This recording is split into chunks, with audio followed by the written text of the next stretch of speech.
and the EU and saying, what are we doing with this European coin?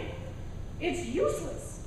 And everybody's dumping on the Germans right now because they have jobs and an economy.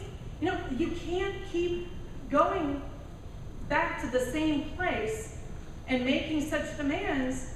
The French have got their months of vacation and their early retirements and their this and then that, and they demand it fine. You don't eat, you don't work, it works fine. Next question. It is. Just a few questions, and you can just touch on it for a second. First Like of all, your shirt. Oh, yeah, you like Alex? You watch him? Yeah. First of all, geoengineering, what do you know about it? Do you believe that the carbon tax has something to do with it? Maybe using that as a cover or maybe weather modification and also keeping it from the public's eye under national security, thinking it's better for our safety or whatever. Also, fluoridation. What do there's a conspiracy behind that, but if you look at the documentation and the real studies behind it, there's a different, in my eyes, it's not just for our teeth, we swallow it, we ingest it, and, for it to be for our teeth, it kind of find that shocking because it's not on your teeth for more than just a second, so, just whatever. Great points, great points. As far as the geoengineering, I'm not an engineer and I wouldn't dare try to delve into it. I have friends who have done in-depth studies on it, and they believe that there are things that are being done in order to alter, and I know that we have done things in the past that have been very above board, things like seeding clouds, to make rain, this kind of thing. Are we going to add to it?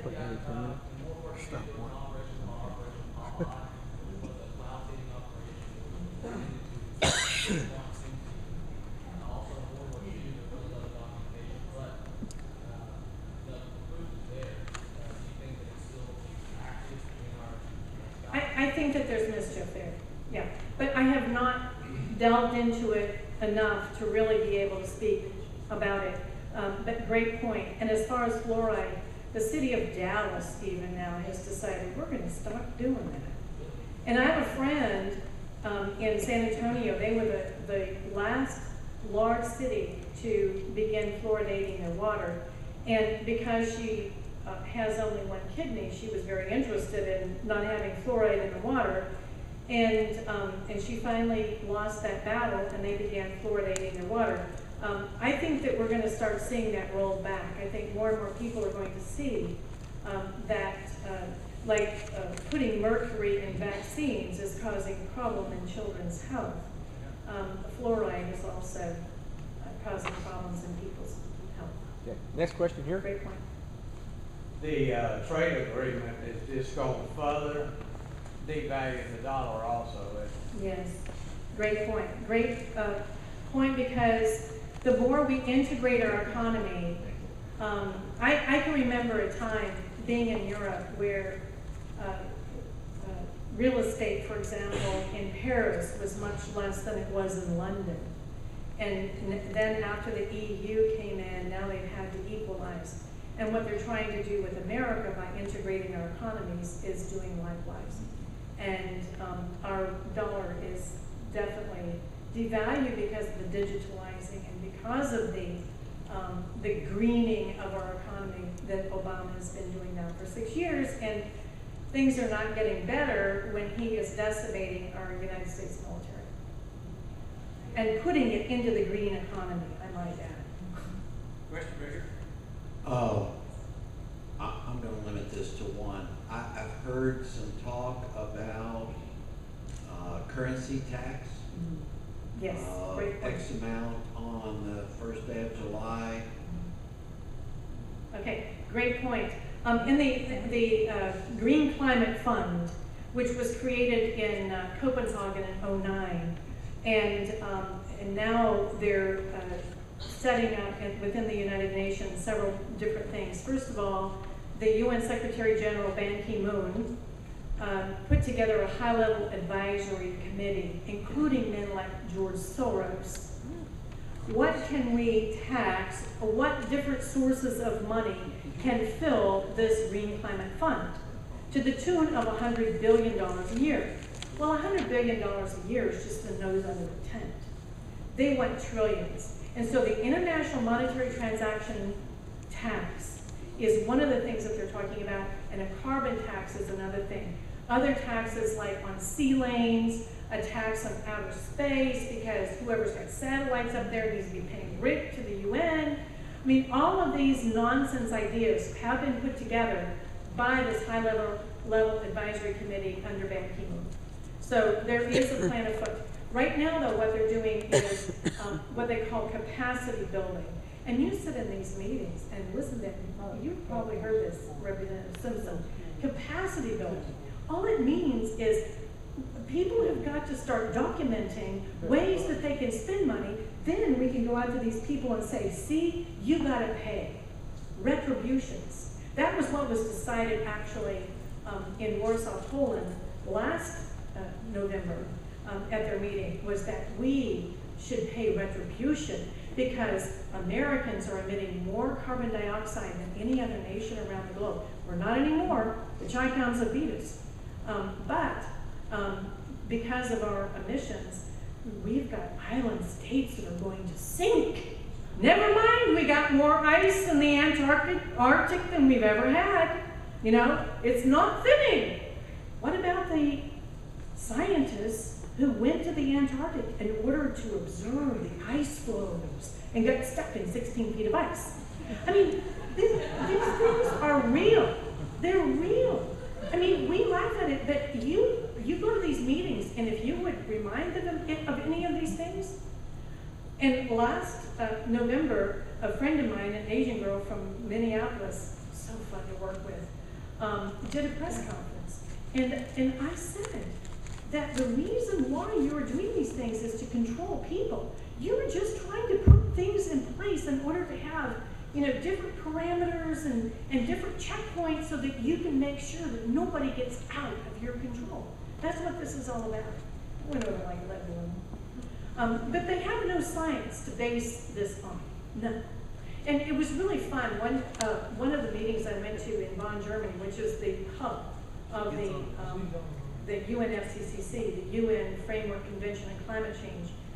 And there were a bunch of college students that went. And being an Aggie mom, this one made me very proud. There were a bunch of Aggies there.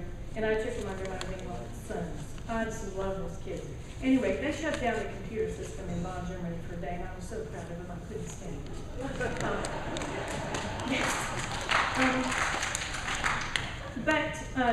it. In all of these different meetings, they just move the ball, you know, down a little bit more, and they don't have science. They don't have a scientific leg to stand on. And you don't have to be a scientist to get that. As a matter of fact, I'm not a scientist, but you know what? I'm a keen political observer, and this is all politics. 100% politics, and I'm good at that. Next question. Okay, it seems like to me that the United States is mighty quick to sign on to everything that comes along, and we're anxious to give up billions of dollars in our freedoms. Why don't we wait until China signs on to this carbon deal before we sign? They're the ones polluting there. Look at their cities. Right, they're the largest emitter in the world. Here's the way they play at the United Nations. China will sign on, but the rules of the road for them are very different than they are for the Americans. So that's the way they play that game. It's not an even playing field for all nations. Now they're saying this new treaty in 2015 to be completed in Paris, France, is going to be legally binding and inclusive of all nations. But that doesn't mean that you're going to have the same rules of the road for every nation. It won't happen. I've been watching them too long to know. How do we stop it? I'm sorry, how do we stop it? Yeah. I think that the more people are made aware of, you know, free trade being a name that people have gone after, but it doesn't create jobs and it doesn't improve the economy. We've got to understand that some of these words, these phrases that we thought we understood, now have totally new and different meanings. And if it's not good for America, then we need to say halt. You know, it's like, well, I won't get into much of other policies, but how many policies have we seen our own country get into for a few people, end up destroying everything? There's not a better example than Obamacare. You know, for a few people, you know, and we had Medicaid, we had Medicare, we had, you know, indigent care, we have indigent, you know, hospitals even. No one was turned away that had an emergency, but now we're destroying everyone's medical system. So that's the way to play. Next question. Cathie, as you were going through your presentation, I became horrified to realize that it is clearly a couple of more building blocks for Agenda 21. And I think it would be helpful if you could explain to everyone how they can read about Agenda 21 on Tom DeVese's website. I can't remember the name of his organization, and I apologize, but if you can remember that and let everybody know. Because, you know, Agenda 21 is constructed under this green umbrella, and it is just a series of lies, deceits, and confusion of the people. Just as a simple example of the kind of deceit that is perpetrated, you talked about the growth of the Antarctic ice cap. It's about 400,000 square miles, as I understand it. And they talk of they don't tell you about that, and they talk of the Arctic ice cap shrinking,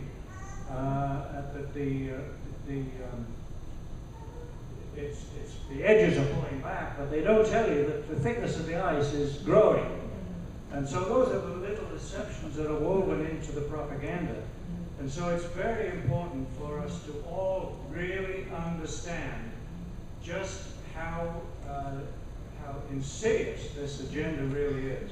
Because all of the weird things that are happening to our nation are designed as an agenda to destroy the strength of this nation, because we're the big stumbling block to Agenda 21. So if you could explain how people can read Tom DeVese's stuff.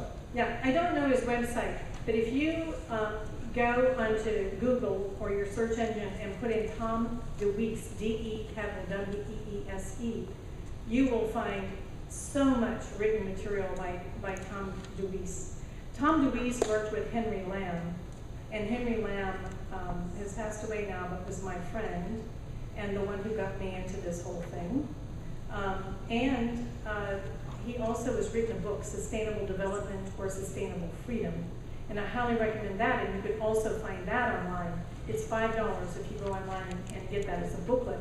And what's wonderful about it is that you can open it and understand it yourself and then share it with an elected official. Because here's what sustainable development, the way we're getting it implemented in the United States. Bill Clinton signed an executive order after George H.W. Bush was defeated. So in 1993, he signed an executive order in January to implement